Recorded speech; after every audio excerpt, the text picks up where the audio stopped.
Bismillahirrahmanirrahim.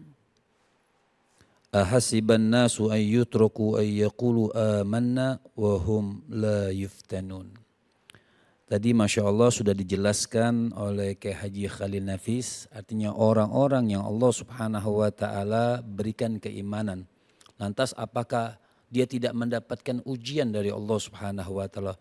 Semua manusia mendapatkan ujian dari Allah Subhanahu wa Ta'ala, Jalla Jalaluhu wa Ta'ala azamatuh. Ada seorang sahabat bernama Ubay bin Ka'ab. Ubay bin Ka'ab ini Masya Allah seseorang yang cinta kepada Allah, cinta kepada Rasulnya dan hidup di zaman Nabi. Salah satu sahabat yang sangat juga beriman kepada Allah Subhanahu wa Ta'ala. Suatu saat Ubay bin Ka'ab mendengarkan hadis daripada Rasul. Apa yang beliau dengarkan? Nabi mengatakan, siapa orang yang sabar dengan sakit yang diberikan oleh Allah Subhanahu wa Ta'ala dan dia ridha dengan apa yang Allah Subhanahu wa Ta'ala berikan kepada dia, maka Nabi mengatakan setiap langkah yang dia langkahkan Allah Subhanahu wa Ta'ala akan rontokkan dia punya dosa. Ya. Ubay bin Ka'ab dengar itu, langsung dia cari Nabi. Waktu dia ketemu Nabi, dia tanyakan sama Rasul, wahai Rasul, apakah benar ini hadis daripada engkau? Nabi mengatakan betul.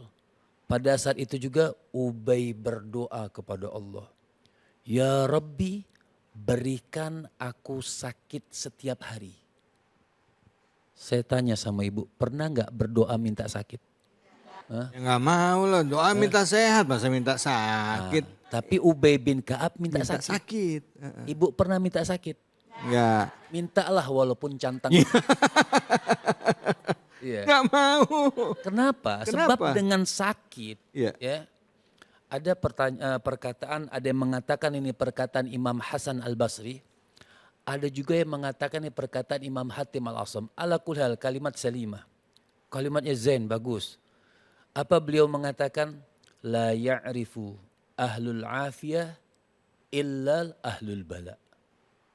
Orang itu tidak mengerti masa sebelum dia diuji dari Allah, indahnya waktu masa yang tidak diuji oleh Allah ketika diuji. Betul? Ibu bingung waktu ibu punya suami, suaminya satu. Satu dong. Iya gitu ya? Iya masa dua, satu. Maksud saya gitu. Iya. Maksudnya satu-satunya. Iya. Dan ibu satu-satunya. Iya. Taunya waktu ibu punya suami ini ibu telantarkan. Iya. Maksudnya tidak hormat dengan suami. Tidak melayani suami. Taunya ketika suaminya nikah lagi.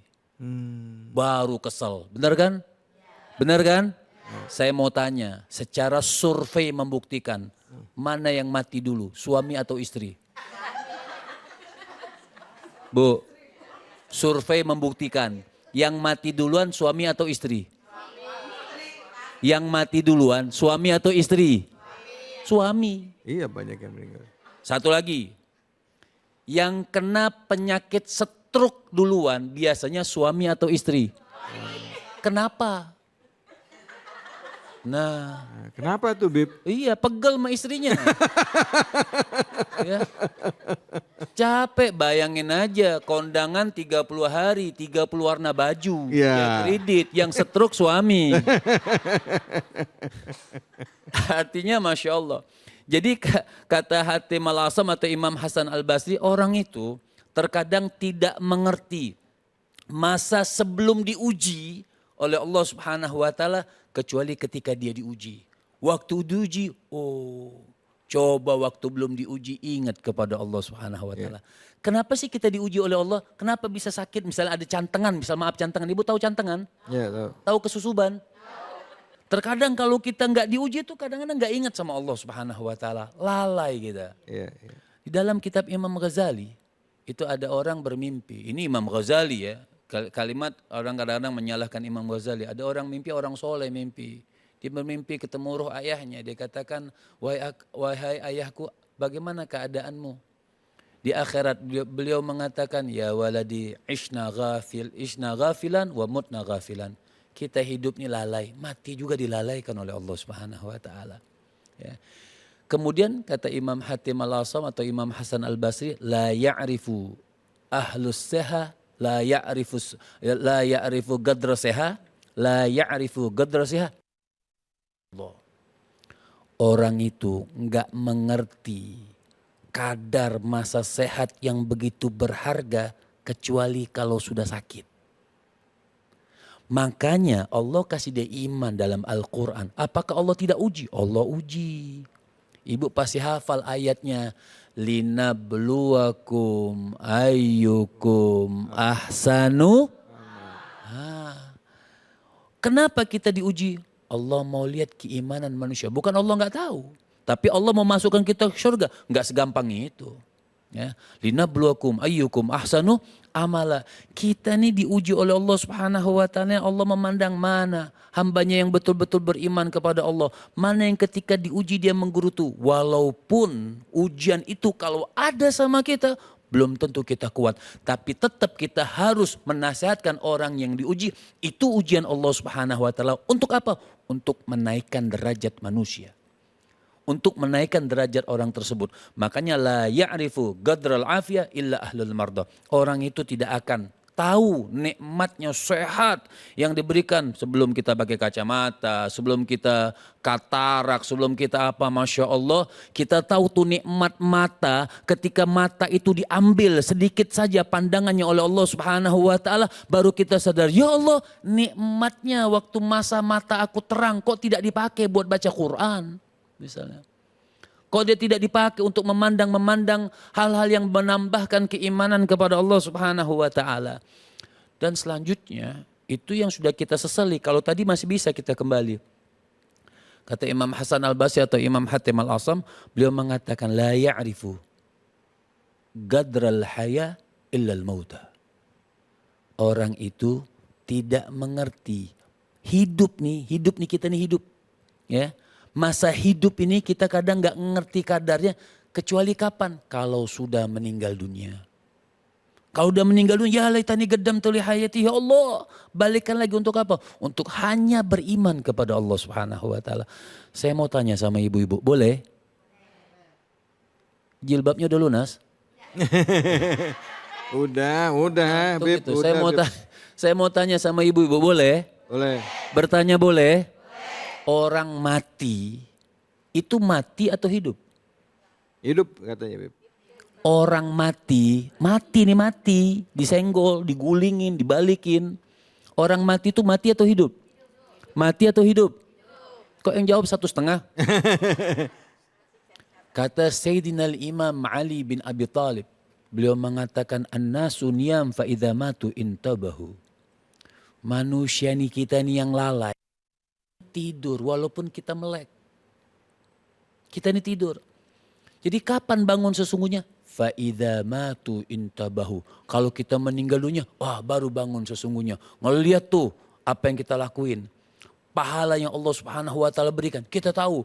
Bahkan ahlul barzah itu mengatakan, ya ahla dunia, hai kalian ahli dunia, innakum la ta'lamun, kalian tuh tidak tahu hasil kerja kalian, amal kalian kepada nahnu ahlul barzah, kami nih la na'mal walakin na'lam.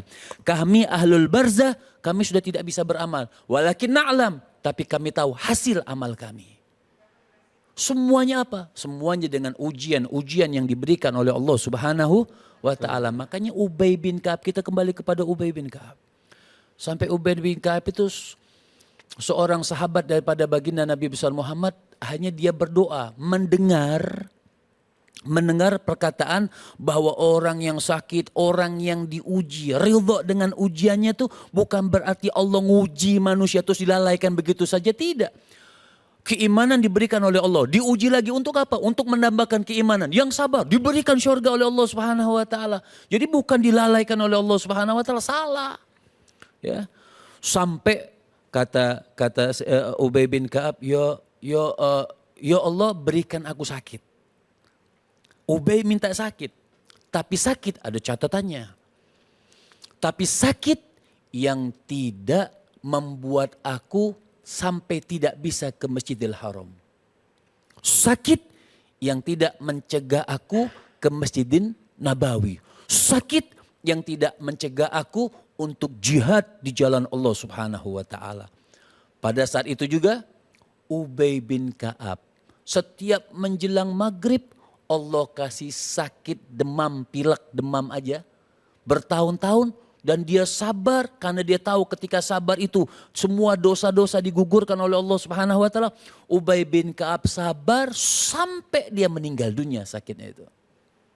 Masya Allah. Kita ibu ada seorang waliyah. Boleh cerita? Kata ibu dari tadi Habib cerita. Nah, ada seorang waliyah. Seorang waliyah di dalam kitab Al-Mukhtar min Kalamil Akhyar. Seorang waliyah ini, ibu tahu apa tuh David kalau perempuan habis ke salon dicukur apa sih? Buat mengkilatin kuku tuh. Manikur. Ya, kukur-kukur lah. Ya. Ibu habis kukur tadi. Ya. Manikur. Ya. Pedikur. Lagi licin, bagus, mengkilat tuh sampai kucing ikut berkaca. Saking mengkilatnya kucing demen tuh. Ya. Tiba-tiba ibu berjalan, kepleset. Kuku udah bagus, udah licin. Nyamuk kalau nempel, ya meleset. Saking licinnya. Tiba-tiba kepleset, lecet itu kuku, lepas. Ibu nangis gak? Berdarah nih, nangis gak? Teriak gak? Marah gak?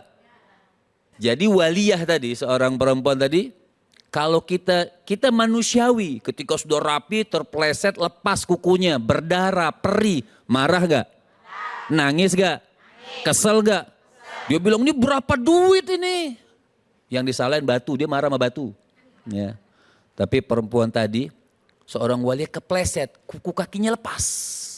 Dia lagi berjalan sama teman-temannya. Dia lihat, dia tertawa. Dia tertawa. Tersenyum dia. Teman-temannya bilang, wah kau ini sehat, dia bilang.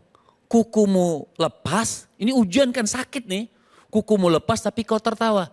Tadinya aku mau nangis, tadinya aku mau teriak. Tapi teringat orang yang sabar dengan ujian Allah, balasannya syurganya Allah Subhanahu wa taala. Jadi dia malah tersenyum, bukan tertawa. Seperti ibu-ibu, Masya Allah. Senyumnya manis, dari jauh. Jadi subhanallah. Jadi kalau ditanyakan, kita ini pasti diuji oleh Allah Subhanahu. Sayyidina Imam Ja'far As-Sadiq mengatakan innama fil man'i al-ata. Di situ ada ujian dari Allah. Sebenarnya di situ ada pemberian dari Allah yang kita manusia dhaif, manusia yang lemah terkadang tidak bisa mencerna rahmat di balik ujian tersebut.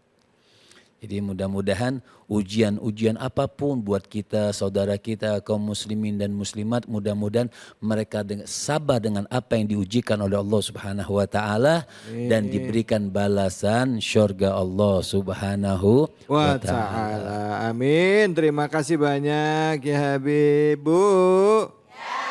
Bu. Ada yang mau nanya enggak? Mana yang mau nanya? Mana orang yang mau nanya? Oh ya silakan Ibu, silakan. Assalamualaikum warahmatullahi wabarakatuh. Waalaikumsalam warahmatullahi wabarakatuh. Nama saya Ibu Heni dari Masjid An-Nur Sukabumi. Masjid An-Nur Sukabumi. Ya, Ustaz, saya mau nanya, bagaimana hukumnya kalau istri menjadi tulang punggung keluarga, padahal suaminya ada, bahkan dia sehat walafiat? Ya. Terus suaminya ngapain itu? Nggak tahu. Istri siapa itu? Bib, istrinya hukumnya gimana? Masya Kalau Allah. istrinya kerja, cari nafkah tulang punggung keluarga, Ya. suaminya masih ada, Iya. sehat. Tiap hari kerjanya mancing mulu katanya. Gitu. Ya Bu ya? Nah, itu Ustaz. Saran saya ganti suami baru. Waduh. Jadi begini Masya Allah, itu saja pertanyaannya. Iya, Terima dari kasih. saya itu. Subhanallah, seorang istri itu tidak ada berkewajiban mencari nafkah buat keluarga.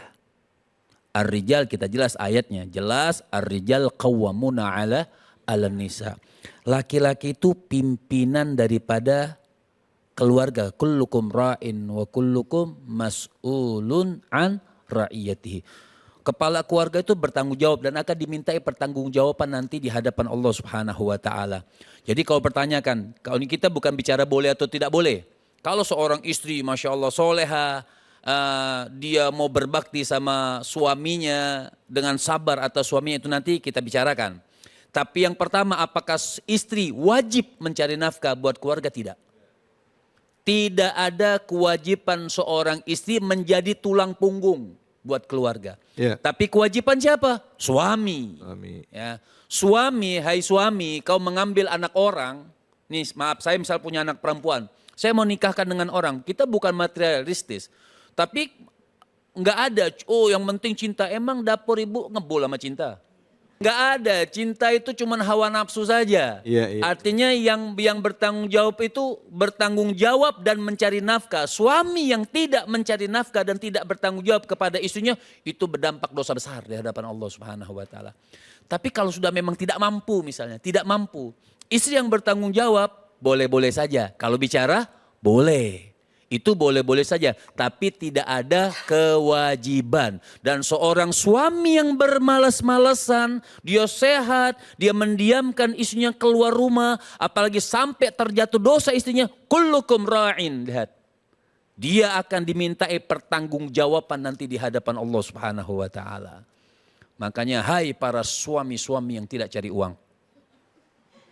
Ya harus gituin sekarang. Iya. Ya kan? Iya betul. Harus, masa malu perempuan aja bisa cari uang, masa laki-laki nggak bisa. Iya. Kita yang penting ikhtiar. Dapat atau tidak dapat itu urusan Allah Subhanahu wa taala. Seorang istri yang sabar sama buruk akhlak, kan berarti buruk akhlak suaminya. Nggak mau cari uang, sehat tapi nggak mau cari uang, buruk akhlak namanya. Tapi apa kata? Kalau mau sabar, kita bicara mau sabar. Kata Nabi, a'tahallahu thawabah Asia. Allah Subhanahu wa taala akan berikan pahala Sayyidatuna Asia. Masya Siapa itu Sayyidatuna Asia? Istrinya Firaun. Bu Bu. kenal? Artis Korea. Asia nggak kenal. Asia itu istrinya Firaun. Dia itu dikatakan sama Firaun, sedikit aja tambahan. Itu beriman kepada Nabi Musa, agama Nabi Musa, Islam yang dibawa Nabi Musa. Firaun nggak usah, dicambuk di tengah padang pasir. Apa kata Asia? Dia sabar dengan buruk perlakuan suaminya. Kata Asia, ya Fir'aun lau qatta'tani irban mazdatu ila hubban. Kau potong lagi, kau cincang aku kecil-kecil, tidak akan berkurang cintaku kepada Allah Subhanahu wa taala. Masya Allah. Allahu Akbar. Itu ibu nggak harus cincang, tapi dapat pahala Asia. Apa pahala Asia? Dibangunkan rumah di syurga. Amin. Ya Allah, terima kasih banyak, Bib. Bu. Jadi pada dasarnya yang cari nafkah adalah suami, ya. Atau suaminya pakai jilbab, ibu pakai celana. Balik ya. Jadi kalau ibu yang jadi nafkah, jadi tulang punggung, kalau ibu ridho, insya Allah jadi pahala buat ibu. Amin, insya Allah. Asalkan ikhlas ya bu, karena Allah. Terus suaminya doain biar dapat kerjaan. Tapi kalau suaminya males, gimana Bib? Doain lagi Bib ya. Doain Ya, supaya nggak males. doakan nggak ya. putus. Iya, insya Allah dibukain rezekinya ya Bib ya. Amin. Alhamdulillah, terima kasih banyak Habib. Pemirsa jangan kemana-mana, tetaplah di sini di program kesayangan kita, Cahaya Hati Indonesia.